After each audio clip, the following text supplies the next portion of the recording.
However, there doesn't seem to be any great benefit, at least in terms of direct effects on cognitive or physical ability. So adding more caffeine above what you would normally consume is certainly not going to allow you to think better and perform better physically. Here's a useful way to think about caffeine. Most people can pretty well tolerate doses of caffeine anywhere from 100 milligrams to 300 milligrams. Depends on body weight and depends on your tolerance.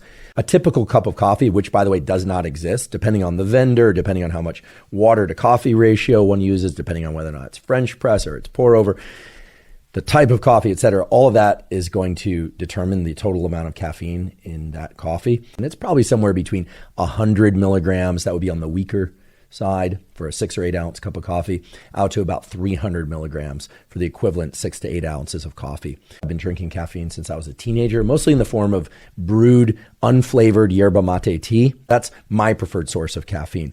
And I would say that if you are going to drink your caffeine, drink it in the early part of the day. Now, for people that want to get more of a true cognitive enhancing and performance enhancing effect from caffeine, again, you're going to have to abstain from caffeine for about 4 days.